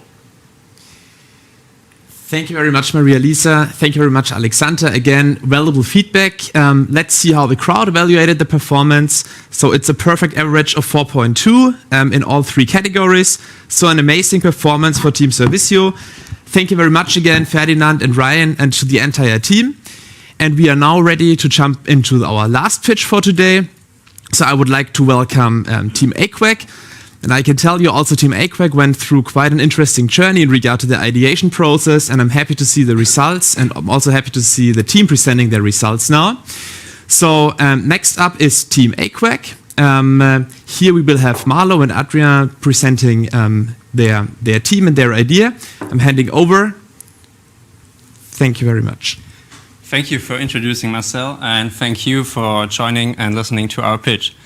We are Team Aquack, and we pre-treat industrial wastewater with aquatic plants to help reducing water treatment costs. Water is the most valuable natural resource on our planet, but still we only treat on a global scale up to 20% of the water we used. And this is due to the obvious reason that it's much easier to pollute water than to treat it. But this problematic is the source of serious health problems all around the world. especially hard to remove pollutants, which are dangerous also in small amounts, like heavy metals, have strong effects on the environment, its inhabitants, and also their health. And the removal is a costly and high energy intensive process. And future regulations will become even more stringent in that topic and therefore require strong investment from both parties, the polluters, which are mainly manufacturing industries, as well as the water treaters. And we address this problem with our plant, Duckweed. And Duckweed is an astonishing aquatic plant which grows on the surface of water bodies and has some special capabilities in terms of removing heavy metals and other pollutants out of water. For instance, we can remove over 70% of the main heavy metal pollutants like nickel, lead, nitrogen, and phosphorus. Further, duckweed has a good aptitude to be converted into biogas, and we calculated that with a surface of 10 square meters and a time of 1 year, we can produce up to 8,250 liters of biogas, which covers over 15% of the electric consumption of an average German household. And we can absorb carbon up to 150 kilograms out of the air, which is more than 8 trees can do in the same time. And we are not alone investigating duckweed and its aptitude for water treatment systems, but we have support of relevant corporate partners, and we have access to a solid patent, including the duckweed treatment technology. And our system would be a pre-treatment system added to the current solution. And in our pre-treatment, we would collect the industrial wastewater from the companies and collect it in a basin where we can treat it with a duckweed. And after our treatment, we have removed a main amount of the hard-to-remove pollutants, especially the heavy metals, and then can pass the pre-treated water into the current process.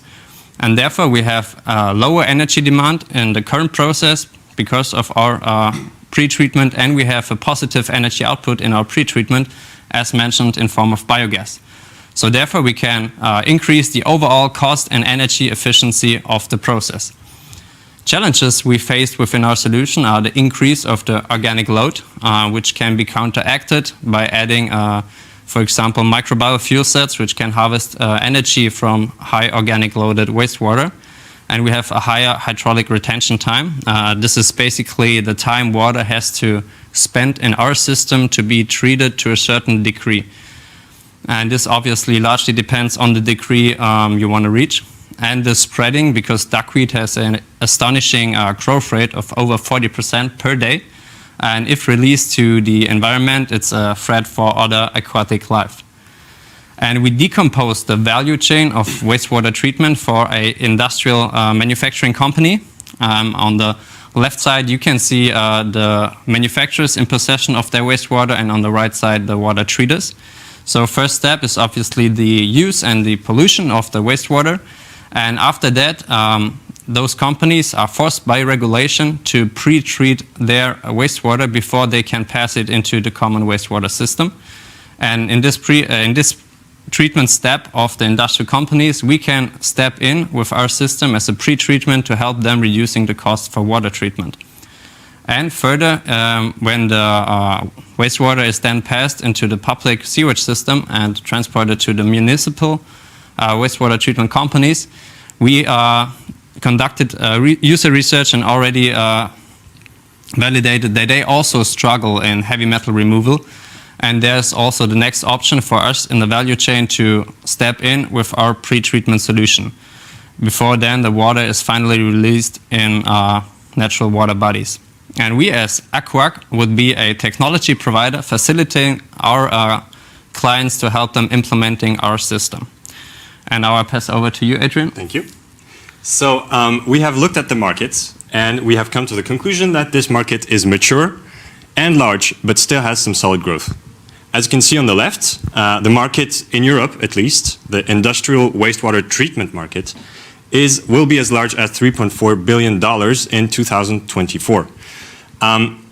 This is after a 4% annual average growth rate between 2017 and 2024. I would like to note also that heavy metals represent a low volume of pollutants compared to the other types of pollutants, but it represents a high value because it is one of the pollutants that is the most costly to remove.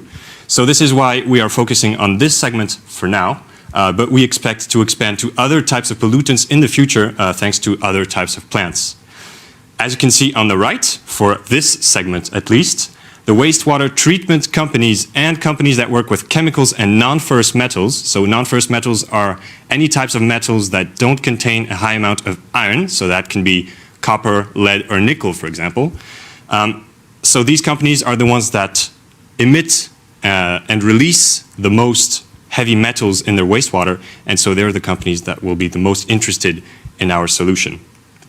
So, to compare our solution with what exists today, we came up with this little graph that shows you on the blue line what the current solution is, so its basis, and how our solution would compare. So the green line is treatment with Aquack, and the blue line is treatment without Aquack. As you can see, we have advantages in terms of price and energy efficiency, which more than offset the high HRT, so hydraulic retention time.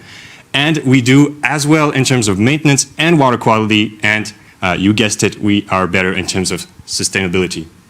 So the companies that currently do this water treatment processes are large wastewater treatment companies. You have Veolia, Suez, or Thames Water, for example. And these companies today are our competitors because they use the current technology but can become our clients tomorrow if they determine that our technology will be more interesting for them.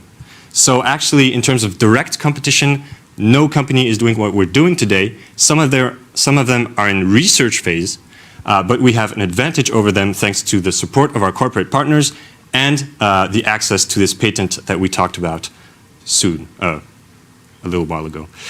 So to give you an idea of what we want to do until the final pitch, we want to finish the business research. So this includes user research, market studies, and fine-tuning the business model, which can have different types, can look different ways depending on who you will address. We also want to build a use case. So as you guessed, this solution will be very, very tailored to our customer.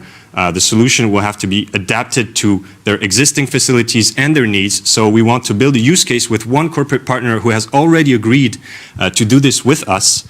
And basically, this would mean creating the solution for them and then coming up with the conclusion of whether this proves our concept or not. Ideally, we would like to build a virtual prototype for you guys to better understand how this solution would look like and what kind of data comes out from it. So I would like to show you our team. We have a team that is super adapted to this project. You have Nirjar and Rohan, who are our techies. Nirjar is a specialist in wastewater, so this is definitely on point with the subject. Rohan is specialist in renewable energy production, so quite on point as well. And then you have Marlo, who has presented to you in the beginning, is a mechanical engineer and is the interface between business and technical subjects, and myself, Adrian, who has background in finance, and I am more into the business-related subjects. So, thank you guys for listening. If you have any further questions or any comments or whatever, feel free to contact us on the contact provided below, and I will talk to you soon. Thank you very much, Adrian. Thank you very much, Marlo, and thank you very much to the entire team for this amazing pitch. I think it's actually quite complex to introduce such a complex topic, right, in a simple way, also within the time of only 10 minutes. But great job, in my opinion. But also to get the opinion of others in, we again have set up a Menti. So please again scan the code and provide feedback to the team. And for the last pitch, we again have Arne from Uniper as expert and feedback giver. And also we'll have Martin from Crowdfunding, who is the co-founder there. And also congratulations. I just saw it yesterday, actually, to be announced as Forbes 30 under 30 in 2021. So congratulations, Martin. And yes, I'm looking forward to see your feedback and to hear your feedback. So let's jump into the live stream to you, and the stage is yours. Martin, you want to start? I had the chance already to give feedback today, so happy to hand over. Sure. Thank you so much. Yeah, and also congratulations to this amazing presentation. To be honest, like since I'm also in the deep tech space, I know exactly how hard it is to take such a topic and put it into a simple way to present. And therefore, when I look into the first presentation you guys had to how you achieved now to really simplify the language and also the topic, I really like what I saw. And yeah, so therefore that's great. And on the other side, of course, there are also questions they're raising. On the one hand, I really see there is a large market. That's great. It's always great to have a large market to go into. On the other hand, for me, it's still a question. Why should a customer, like in a company who produces quite wasted water, change what they currently have? So what's really the unique selling point you want to give them? That's quite a big question that arises on my side, and also on the other side, I really think you also might be focused exactly on that to use the outcome of your process. For example, biogas is quite important, that you also can use the biogas, for example, to again like burn it for heat, or on the other side put it into a fuser. What I would highly recommend to create electricity in a really efficient way, to, for example, convince the customer to may think about changing the current process they have. Is there anything you already had experience with your customers on that side? Yes, and actually we don't want to replace the current process. We want to add a step as a pre-treatment process. So the current process then demands less energy and cost. And yeah, so we would not replace it. So therefore they are not direct competitors. We would add a step, and therefore we have to show if this increased the overall cost and energy efficiency. Decrease. Okay, that makes sense. Yeah. And then maybe one more question from my side is, how is it going to be implemented? So you're going to put it directly to the potential customers, or directly directly next to a facility, or is there anything else where you can collect the water and transport it somewhere where you can summarize everything, or is it where you want to implement your solution exactly? Yes, so we have considered two options. So one would be, as you said, directly plugging our solution to existing treatment processes, or getting the water ourselves and treating it ourselves. The second solution is not so feasible for us because it requires a very high amount of capital, which we don't have. So we think that at least for the first years, we would be working as technology providers and plugging our solution on what exists today. Okay. No, from my side, I really have to say congrats. I really think also you guys may have a really big impact with such a solution. Especially water is really important. It's going to become more and more important in the future. And so I would like to hand over to Arne. Yeah, thank you, Martin, and a big thank you to the team, Marlo, Adrian, great presentation. I'm very happy to see also something from the biotechnology side today. I'm a big fan of Laminar. I think it's a gift from nature in different use cases. So therefore, quite happy to see it. And on the other hand, I think water, Martin just said it, it's one of the main topics of our century. So it will become even more important every year we're now working. So therefore, great presentation, great value proposition. I think now it's really about proof, right? Talking to the customers, thinking about how to make it operational, and really also testing the critical hypothesis you have, especially when it comes to efficiency and also sustainability. Because I think this needs to be a bit more, I would say, mature to talk to the customer to change his behavior. Martin said it. It will not be easier also to change behavior of the customer. So therefore, you need to have to really convincing arguments to do it. And then I would also ask you perhaps also to think a bit about operation and how to implement, how to make it operational. How much land usage do we have? How can we transport the different elements? And also then thinking about the biogas topic. So if there's an extra value stream, another revenue stacking from a different commodity, how can we also make the ease of implementation very smooth for the customer?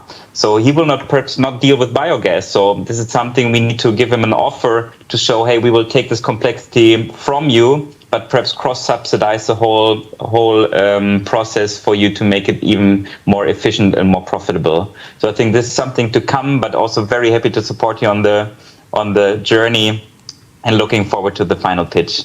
Thank you very much for a good presentation. Thank you. It's a blessing to have your support as well. Great, thank you. So thank you very much, Arne. Thank you very much, Martin, for this valuable feedback. And of course, thank you very much, Adrian and Marlo, for this great pitch. I'm looking forward to the next steps, and I'm looking forward to further results. So let's see how the crowd evaluated your pitch performance. This is quite a nice score with 4.4, and I especially want to highlight the speaker's performance with 4.6 out of 5. You can see on the right-hand side, it says amazing performance. So this is what I want to mirror to you. Amazing performance. Thank you very much, and looking forward to your presentation on the final pitch in a couple of weeks.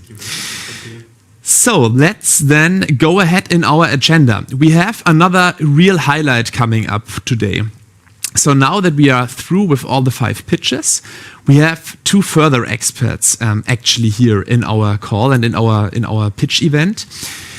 So we are in close touch and close contact with Axel, the Energy Accelerator, and as the name already says, we have 2 experts here on board. And on the one hand side, this is Hilmar. He is the managing director of the Energy Accelerator, Axel, and Christos, senior project manager at Axel.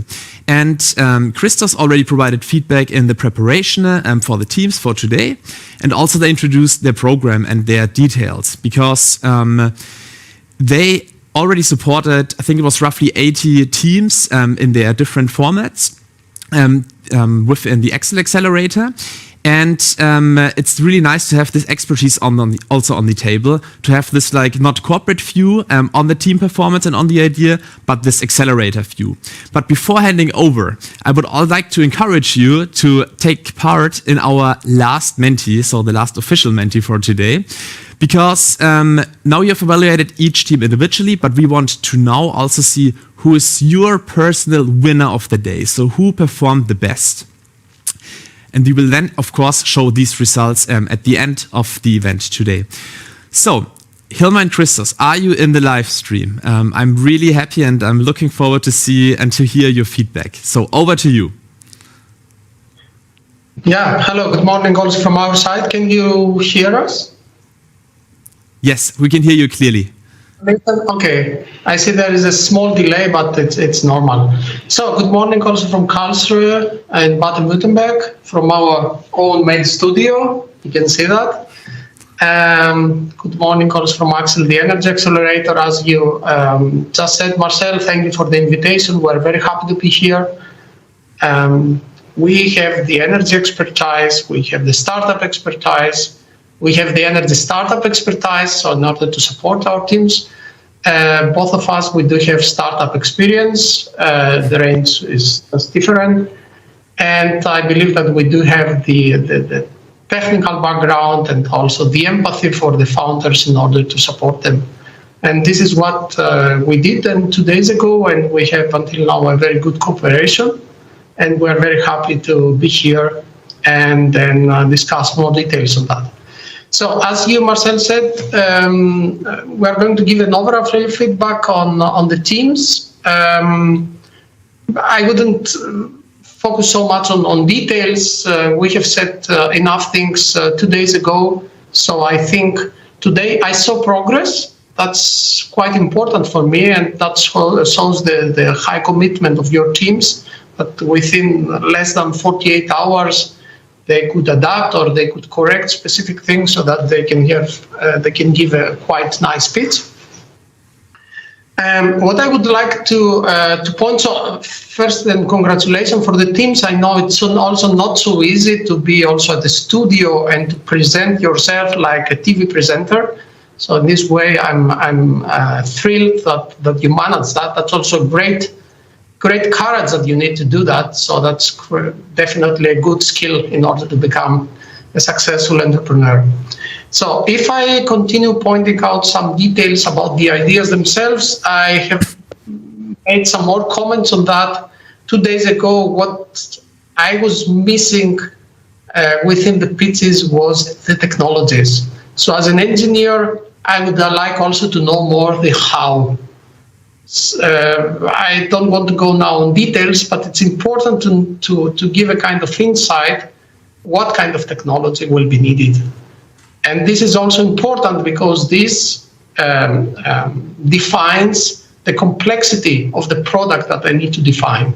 And of course, then affects the price, the customer, or the potential focus on a specific customer group, So that's definitely a very important thing to gain some experience on what kind of technologies that are going to be developed and how to do that.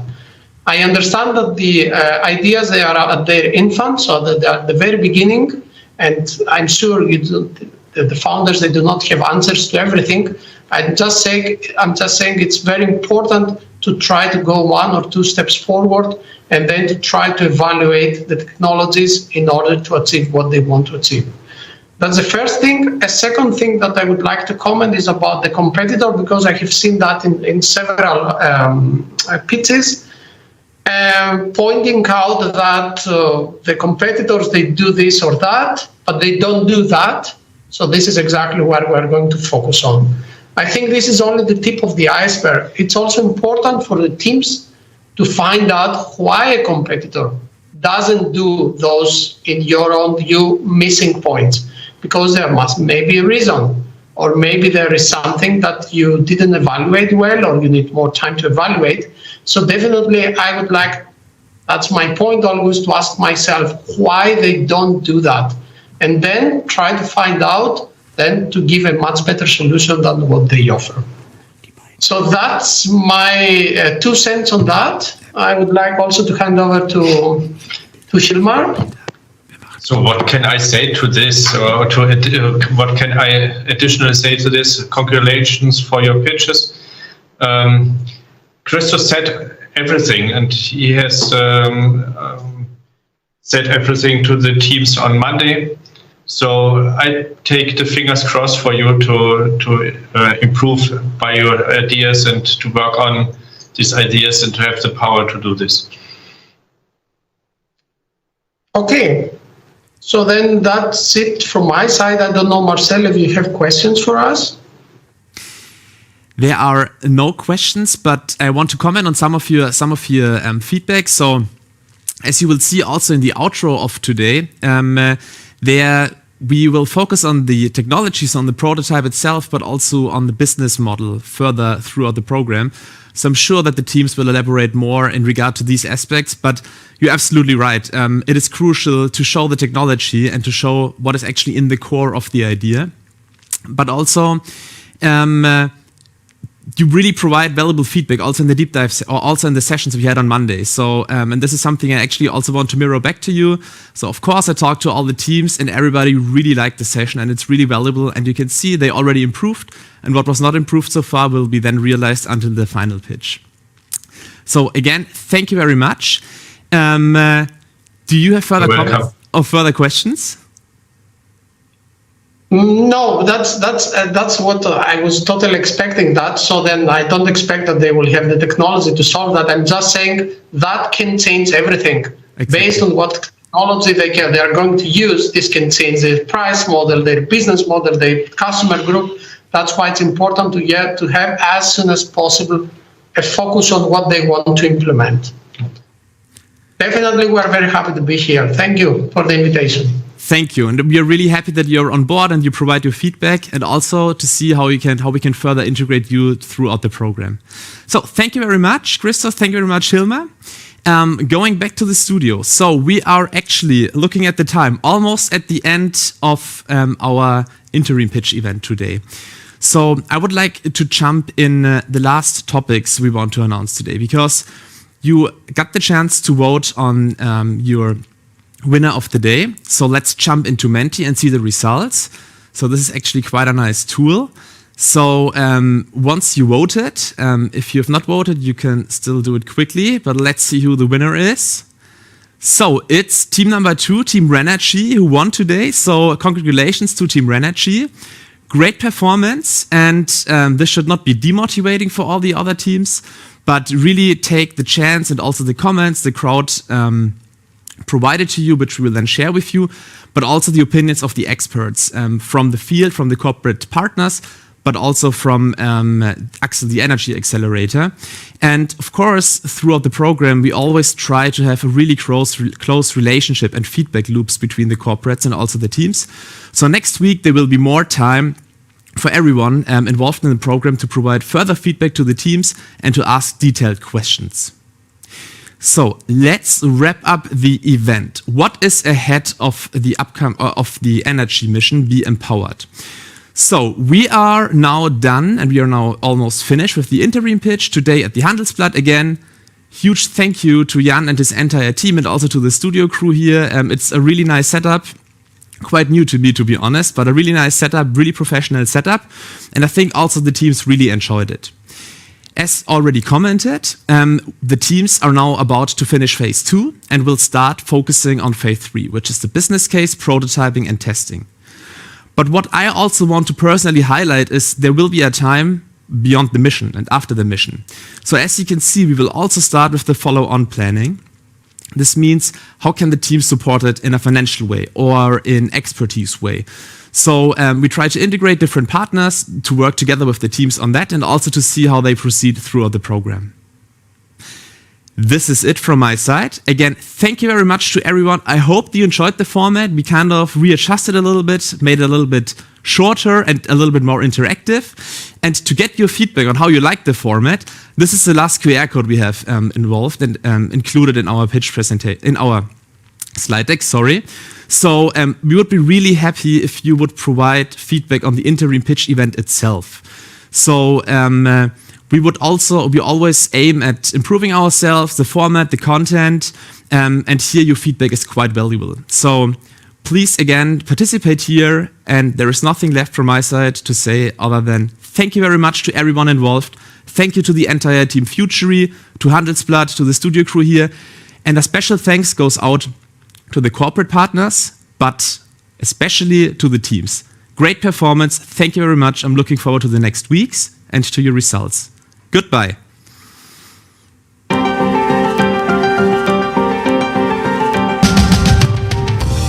Das war das Handelsblatt Studio.